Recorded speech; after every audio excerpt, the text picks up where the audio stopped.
I'm a man of faith, but I like really dislike these sorts of movies because they're not really portrayed in the best of ways. Yeah. Alright, so grab Mr. Zeus and sit down on You the ready? floor and grab his leash. Come on, Josh. Come on, Josh. Yeah, sit down. Oh, I love you too. So the thing with conditioned relaxation is we're not putting a dog into any positions. Okay, we're literally just going to be promoting relaxation and things like that. So Yep. generally the thing is, when I teach people this, I teach them in steps, right? Because generally they do more than just conditioned relaxation. So I literally just break it up for Yep. about three lessons or 3 steps. Yeah. If that makes sense. You can't move to the next step if you haven't completed or you're very good at the previous one. It's that simple. Yeah. So at the end of the day, you want to practice it to such a degree that it's kind of like a habit or reflex. You don't Yeah. really, that's the point. So you don't practice when you're good, you practice to get good. Yeah. Right. So the goal is that we want the dog to learn to, generally we start off with just restraint stress. Okay, so your first 2 steps, one is with the leash, so that's your posting. Yep. So standing on lead, sitting on lead, that sort of stuff, right? So I have a client who has her dog as a therapy dog in her practice, and when the puppy was super overwhelming the people, I was like, why don't you get your clients to sit on the leash? And she went, oh yeah, and within 2 or 3 days, the puppy went, oh, okay, so we should be calm now. And so yeah. So you can really use this in multiple ways, especially if you want a dog, like you want to go outside with, like being in a cafe, Yep. maybe you're sitting next to a soccer field with kids playing, stuff like that. So the restriction is, or the restraint with the leash is very important. Yep. Most dogs, when they're restrained, one of 2 things can happen, but they can also fluctuate between the 2. They can get really angry, like frustrated, like why am I stuck here? Or they can panic. Panic is usually where people get hurt, like get tangled, you know, dog panics and runs, you get tripped, that sort of thing. Where frustration is, the biggest danger with frustration is the dog can redirect onto you. Yep. Meaning you get bit. Yep.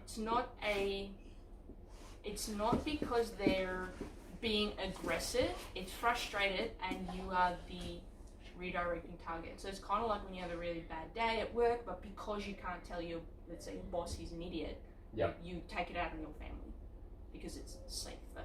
Yep. That's the same concept. Or they'll do things like chew leashes. Yep. It's a coping mechanism, and once they get through a leash, they learn. So some of those dogs need to be on the chain. Yep. So it really is important because out in public, legislation is when your dog is in public, it must be on leash. Yeah. Okay, so unless it's stated an off-leash area, or if you, like me, being ignorant, have your dog off leash, I can manage her and I can influence her quite well, but it's still a risk. Yeah. Does that make sense? So this is generally the first step, and obviously our dogs went plop. So you usually start with standing on leash, sitting on leash. So the leash will give them more room to move. Yep. Once your dog's kind of like, oh, okay, then we move to the collar hold. The collar hold is more restrictive, right? So if your dog doesn't accept being on the leash, Yeah. you can't go to the collar hold. No. The collar hold is more restrictive, so it takes them a level up, makes it a little bit more difficult, like when you're playing video games. Yeah. But it's essential to get them prepped because of grooming, veterinary care. Yeah. Maybe you've got to grab your dog by the collar for some reason, and a lot of dogs can freak out. So very important to get them used to just being you holding the collar, and they just need to be like, oh, okay, I'm just kind of just hang. So that's the first 2 steps, and you can usually start off with the first one. And we're going to be talking about the 3rd one today because clearly both of our dogs just kind of smashed through it. What I would suggest is we'll start off with, we'll hold the collar, or you know, just a slip leash, just holding it, because some dogs will jump up when you grab it. So see if you can just, you can move around him, you don't need to move him, and just hold it. Now it's not about pushing your dog down, it's literally I'm just holding it. If she does start moving, she can't go further than where my arm can go. Yep. Yeah. So there you can already see one. And sometimes what they do, this could be a coping mechanism. It could be learned, like where it could be a little bit of stress. I don't know. Yep. Okay. Any questions so far? No, I got this pretty good. Okay. Habits. So while we're just holding them and just seeing what they're doing, there are certain things you can work on. There are different techniques in terms of if dogs are being mouthy or anything like that, which we can discuss depending on the dog. But I want to talk about some considerations, which is really important. So first off, you need to pay attention to your dog's level of tolerance at that time. Yep. Because just like us, some days we're just walking on sunshine, nothing goes wrong, and other days we're like, So you must take that into consideration. Okay, so essentially, if you decide you want to help the dog go through stress, you have to do it until you finish. There is no like, I'll do it in 5 minutes. Your dog goes, ah, and you're like, ah. So you always release the dog at the calmest state they can be. Does that make sense? Yeah. Alright, that's pretty, that's the be and end all of it. That's where I would move him. Yep. So I would actually just take your hand and just put him this way and be like, no. And just move his hand and take his paws off. Now I do know Daryl that I had, you don't need, that's it. Daryl for some reason had to have a paw on you. And then he was happy. I don't know why, I don't care. When it works, it's fine. Yep. Okay. I'll give them a little bit of leeway if they want to move position to be more comfortable. Yep. Obviously, he's a silly puppy. Right, so we're going to be talking about the levels of relaxation in a bit, but I want you to think you go level A, you can only progress to B once your dog arrives at level A, and you can only go to C if your dog's been at B, and so forth. Okay. We're going to be using gentle, affectionate massage movements, okay, to help guide the dog towards the next level of relaxation. Yep. Okay. So this is a little bit insistent. It's not as harsh or as hardly assistant as with our guiding techniques. Okay, so there's a difference. This is more affectionate, it's nice and calm, just nice stroke, maybe a little bit of pressure. You'll get to know the dog. Some dogs like it nice and soft. Other dogs are like, what are you doing? It's like a fly and you're annoying me. So you've got to give them a little bit more like actual touch. Yeah. Now when gentle insistence doesn't work, allow your dog to move back up to the last successful level. You always go back a step if the dog's really struggling. Yep. Okay. We really don't want to create any competitive or playful events. Yep. So if a dog's trying to get you to play, that is not the time to engage with them. Because if he learns he doesn't have to be calm, you're gonna have a problem when you need him to be calm. Yeah. So if you create a dog that's competitive, you can have that dog that's like, I don't want to lay down, and the vet gets bitten because it's a competitive thing, and the dog's like, oh, well, I don't want to do it, and the vet goes, you have to, and could create a competition and then maybe a threat. Or it could be playful, and it's, people kind of giggle and laugh, and they're like, come on, buddy, you gotta sit down. Sit down! Yeah. That's stupid, you shouldn't do that. Yeah. So you've got to think of the end result, yes. We got a very big boy, and we've got a medium girl. So you can imagine with him, he's strong. Oh yeah. Especially when he wants to be playful. Or when he's competitive and he's like, well, I don't want to do that. Yeah. Because out of 4 years of getting away with things, so there's a challenge. Alright, any questions so far? Nope. So, as your dog becomes more proficient, they'll speed up through the levels. And sometimes they'll skip it entirely. No, you don't. So it's not only okay, it's desirable. So I would just bring him a little bit to you. There you go. And just, that's it, and just relax. See if he's fine with just keeping his paw on there. It's not a dominance thing as far as I'm aware. Sometimes it's just a coping mechanism. If he's gonna use his leg to leverage you, like push you away or anything like that, that's a no-no.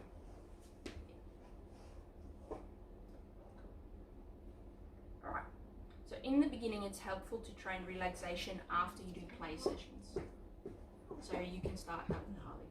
Yep. So get him really excited, play with him, have some fun, and then afterwards, when you go finish, you sit down and play and you relax. Yep. And you hang out. The end of the day, or when you have a natural urge to relax. So your dog. So if you're watching TV or YouTubing or whatever, and you see Harley's naturally like just come and hang, that's fine. That's the time. So you want to capture it. You want to encourage it when they've had play, especially puppies are the best. Yeah. You can capture it, so you can do it after play sessions. You can do it after puppy parties. You can do it after when they naturally sleep, because they are naturally a little more calm and sleep a lot more when they're very young. Yeah.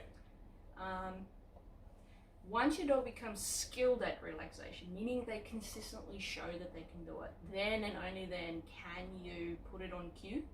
Yeah. And you will want to use less and less manipulation to help the dog. So less and less, lots of touching and insistence and all that.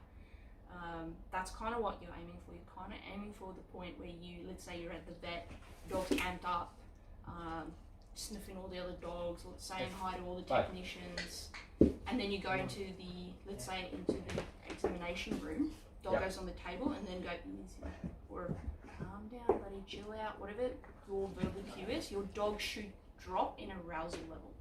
Yeah. So I first look at the brain, I don't look at the physical position for now. Okay, so for now we're looking at what does the eyes say, is the brain going? Are they focused? Are they breathing? You can check their breathing. Right? And then we'll work on the touch. So see how he's not really a jerk. He's so conditioned that when you come here, there's fun stuff. Yeah. So he's expecting it. Yeah. Best thing to do, especially if you have a dog that's super social with dogs, is do conditioned relaxation after you've had playtime with dogs outside the dog park. Yep. If you have a very super social dog with humans, once they've had their social time, do this with people in presence. Yeah. This is where the dog needs to practice impulse control within the presence of whatever's stimulating them. So we don't want to be competitive. If you want me to take over, I can.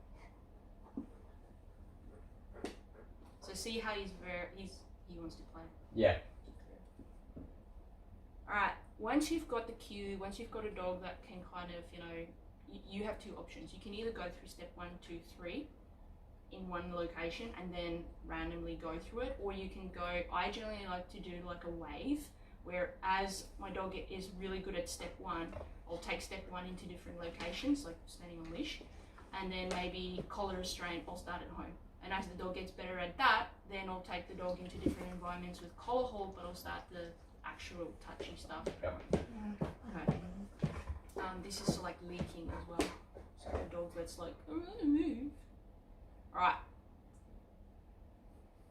So I'm going to get you to amp them up. So, Hey, what? Yeah. Hey, yo! Hey, yo! Oh, hey, yo! Yo, yo! Oh, hey, yo, yeah, oh, See hey, if you yo! can just make that leash a little bit tighter around his neck. A little bit more up. Yeah, good boy. Yeah, I see that. What you doing? Good job. Oh, you A little more tight, a little more tight. About two, like you can put 2 fingers in there. So bring up the, see that little leather stopper down there? Other side, leather stopper near your right hand. Yep. Yeah, bring it up. So you want to bring that leather stopper up to his neck. Hang on a second, I'm just doing something. That's it. So this is how these slip leash works. It's great. Alright, so we're going to start with the rub down protocol. Okay, they use this with athletes and things like that. So you want to start with holding the dog by the collar. Yep. And then we're going to start with a jaw massage. Every dog's different. You can do circles, you can do up and down, along the jawline. You can do the head. Some dogs like it like nice hard touches. You never go against the fur, because if you go against the fur, you're actually stimulating the dog. You do the neck.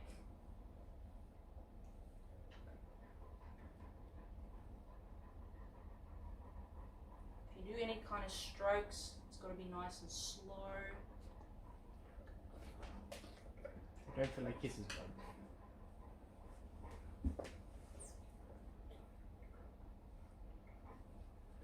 So it's all about the muscles. We're not really doing any superficial thing where we're just patting a dog.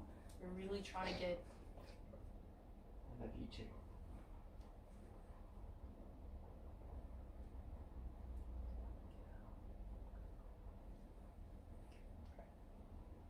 talk to them if you want, but a nice soothing voice. This is not the time to use your high squeaky voice. Often people will be very excited when their dogs relax, and then they actually stimulate the dog with either their touch or their movements or their voice. Oi, you're moving a bit fast, puppy. Come here. Yeah, good girl. Alright.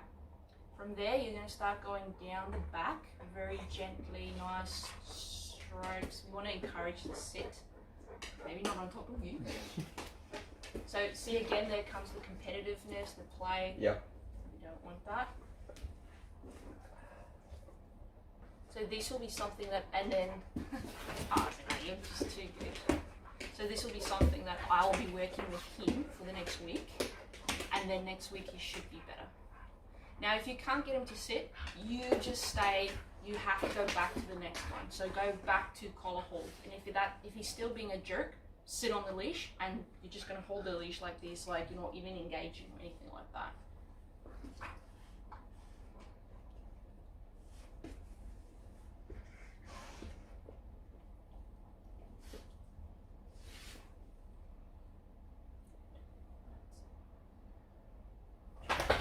Try a bit of neck and jaw while he's a lot more calmer.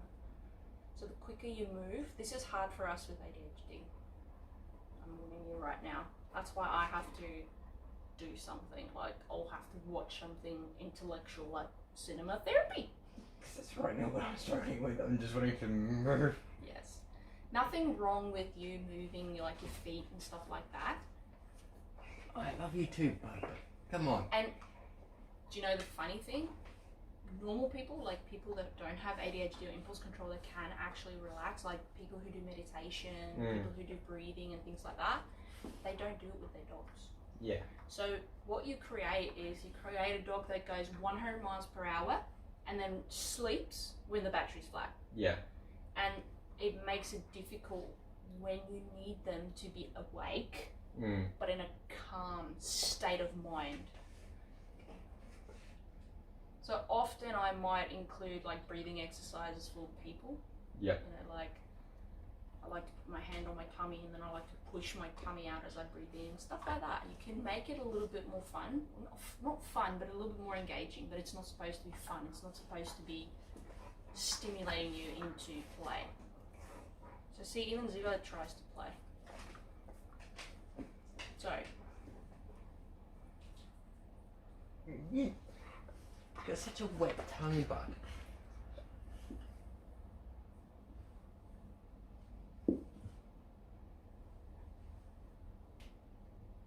Now while you're doing that, okay, I'm just going to leave it up again. Good girl. Easy. So I'm going to put her in the sit, very gentle. So I might do some hip massages. So I actually give her really nice slow touches, and then as she sits, like I'll actually do some hip massage. Now the nice thing is you've got to get them to move when you're doing the other side. So maybe do one side first, everything you can, get the dog up, get them a little bit to play, you know, just have some fun, and then swap to the next side. Yep. Once we've got the sit, now see, she came up, right? I'm not going to force her, I'm not going to fight with her, I'm not going to compete with her, she actually wants to play now. Yeah. And I'm like, no, so I'm just holding the collar, I'm going to ignore her, put her back in a sit, then I'm going to do shoulder blades, which generally she'll lay down, right? So shoulder blades help with getting the dog down, and then you can do like the sides. Now this is here where she's going to try and play, and I'm not going to allow that. In the meantime, I'll use my leash to manipulate my dog a bit, because I want to use my hands for massage. So I can block my dog from trying to play. Yeah. There you go. So here I can do shoulders. It's very important, shoulder blades. You want to work with the bigger muscle groups. This is not the time always to give them a belly rub. Hey, he's not allowed to. Zeus, leave it. Good boy. Just sit on it. Get out from his pot. That was the other dog I was looking after. And when I came back, I realized he would grab the other dog. Like he would eat the leash, but it's on the other dog. Oh yeah, there we go. So you want to do the two big muscle groups usually, like the shoulder blades and the hips, when they're on their side. If they try and get up, I would generally gently insist them not to. If I get a lot of restraint, like a lot of dog that says like, no, I want to get up, I'll actually let them. This is not the time to force them in positions. This is because we want what we call like relaxed compliance. Yeah. So that essentially you will be working with a lot of the dogs, what they can work with, to a degree. Yeah. Once I've got a dog that's a little bit more relaxed than Ziva's not, I will actually go into what we call range of motion movements. So Ziva, who does often like sport, jumping and running and all that, because she's just a naturally active dog, right? I don't need to cue her to do that. She just naturally does that. I will then check her. So I will go straightening out her legs. I want to get to know, like, is my dog stiff naturally? Yeah. Is my dog a little bit stiff when we start? You know, can she move? Is there any clicking? As I touch my dog, I will look for lumps, bumps, bruises, cuts. So I know Ziva's got a couple of cuts here on her legs from being stupid. At night, like checking their feet in between the paws. Getting your dog used to being touched on paws is so important, especially once nail cutting comes in.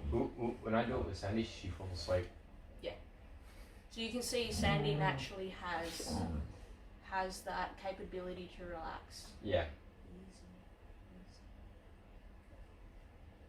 So essentially, I would recommend people to do this every day, once a day. Yeah. Just get into the habit to sit, even if you just sit outside, if you're able to like go and watch the sunset or, you know, watch a series, like that's the perfect time to do this while you're focusing on your series.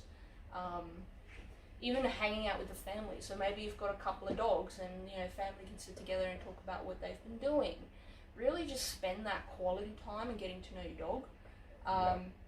Vets would really appreciate it if you're able to actually answer their questions. Like, how long has your dog had that cut?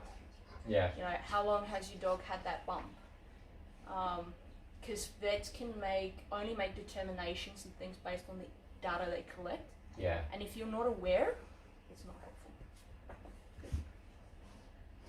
helpful. And then once my dog is super, super chill, which they're not, I can start veterinary care. So I can actually look at the teeth, I look at the eyes, I look at the ears, which we're not going to be doing today. Later on, as your dog gets better at calming down in their mind, you can actually have them stand and tell them like easy pup or whatever command you've got. Not command, but vocal cue for I need you to drop that, you know, that engine a couple of notches, like slow the hamster wheel down, you know. Yeah. And then you can start, once the dog's a little more calmer, you can actually start doing veterinary care. So things like, for example, going down at the back with the tail is very important because that's where they get that thing shoved up their butt. Yeah. You know, no dog likes that. I wouldn't like that. No one would like that. Eyes, ears. So I always taught my, especially people in the anti-poaching units and stuff like that with students. We go from the sharp end to the dull end. So we start at the teeth, work our way down to the tail. And if you can do that, groomers will love you because people complain and they'll say, "Oh my goodness, like my dog comes out a lot more anxious than going in." Well, of course, because you're forcing them to do a job in a specific amount of time, but your dog's not conditioned to accept it. And then we can cue them coming out. Yeah, okay. Good girl. Nice. Does that make sense? Yep. Hello. So puppies. Oh, hello. So this is something I would highly encourage people do in puppy parties after they've, you know, done some engagement. You just like chewing today, don't you? Leave it. Oh boy! Good job. You did it. You're so violent. What do you want about my handle so much? It's hilarious, isn't it? So you really, it's a skill to teach your dog to slow down the hamster wheel. It's not all dogs are just natural in doing it. It's so funny how you're like, I won't bite, but I just want to do well. Yeah, we've worked on that. So when she was about up until 2 years of age, I never allowed teeth on skin. Yeah. Now that she has finish. Come on, up. Thank you. Ziva, up. Thank you. Easy. I can finally get up. Easy. So, once she was able to focus and impulse could easy. Once she was able to focus and be able to what we call drive fluency, so exactly what we're doing here is the drive goes up and then we wanted to encourage it to come a little bit down, slow the hamster wheel down. Once she was able to do that, that's when I started playing with her these specific games. Yeah. Because when she could focus in lower drive, I'm fine with her touching me because she doesn't clamp down. Yeah. She doesn't actually hurt me. And if she does and I go, she'll go, ooh, my bad. Was that too hard? And I'm like, yeah. Most puppies don't have that capability. They can't. They just, their impulse control is low and they go from that to that. Yeah. Easy. So you have to play it by ear. So the first 2 years with Ziva, the rule was, you ain't putting your teeth on my skin until you've developed a certain mindset so I could teach you a skill.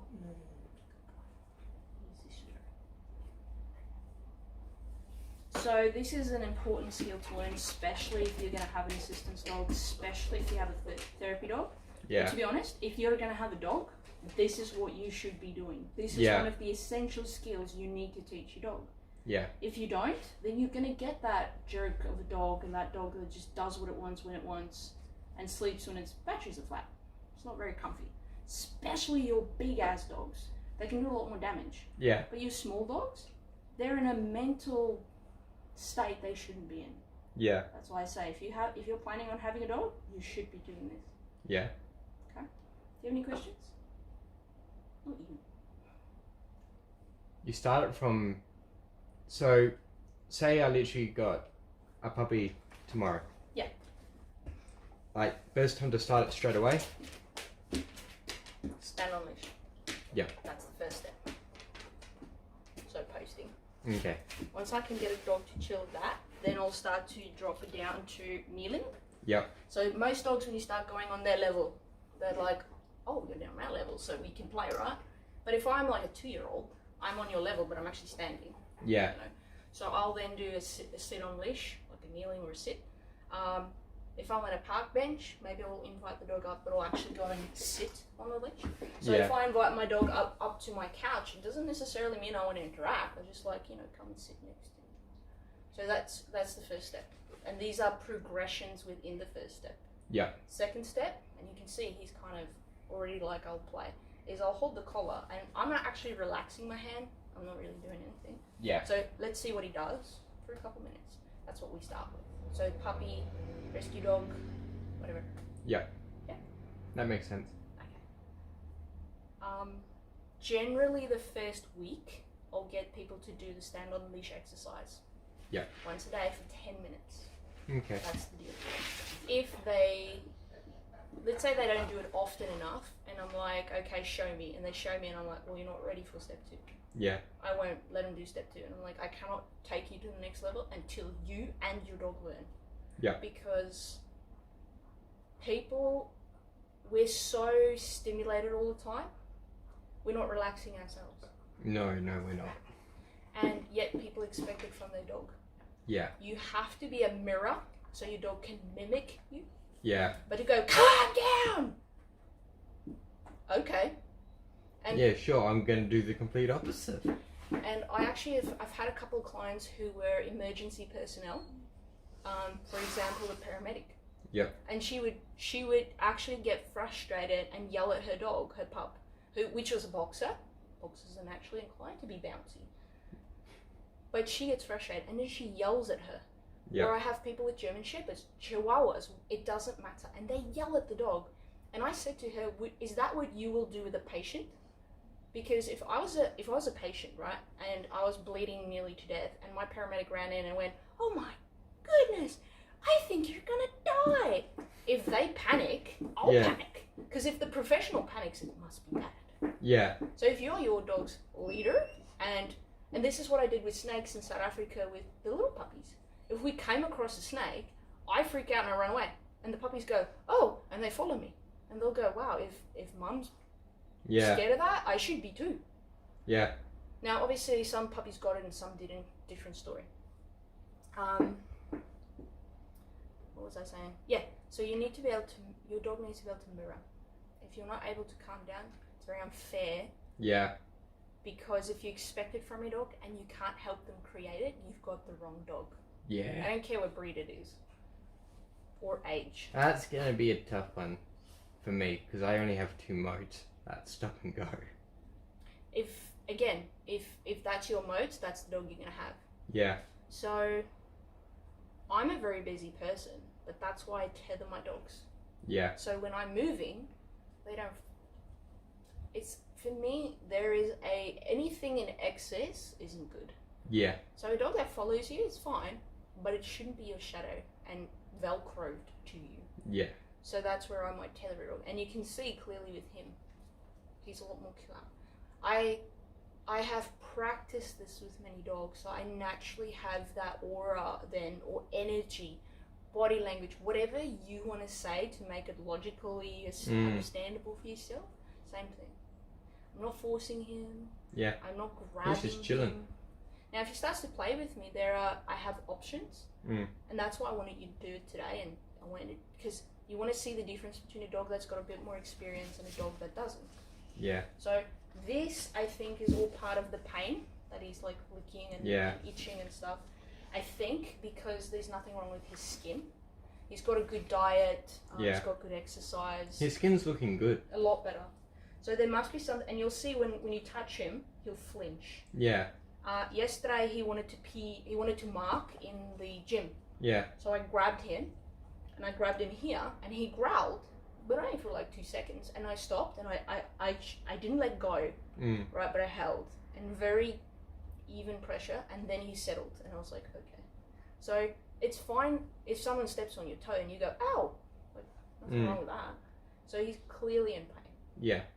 It doesn't look like it, but he is. So if I touch him, oftentimes you'll see he might lick his lips, he'll look at it, and I'm very gentle at the moment, but see that licking and he's looking? Yeah. Because it's kind of like when, you know, like something's wrong and your mum goes, let me see, and you're like, no, you're going to touch it. Yeah. Same concept. Yeah, exactly. It's like, no, you touch. I don't want you to touch. I know, right? And then, like, my mum used to go, like, she'll look at my pimples, and I'm like, and she's like, I'm not going to do anything. And I'm like, what?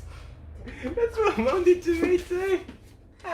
So if you do the same thing with your dog, hello, good boy. They're very good at being aware and then picking up on patterns. Yep. That's why people go, oh my goodness, my dog knows when I am stressed. Oh my goodness, my dog knows when I'm gonna leave versus when I pretend to leave. It's such a wet tongue. And I'm like, dude, you smell different. You look different. You Yeah. walk different. When I'm focused on a direction, you can see where I'm going. Just check the head or check the feet. You'll know where I'm off to. That's why people suck at pretending. Okay. I gotta do some vacuuming, don't I? Do you want to stop the camera first? Nah, you're good. Oh, if you want to, it doesn't matter to me.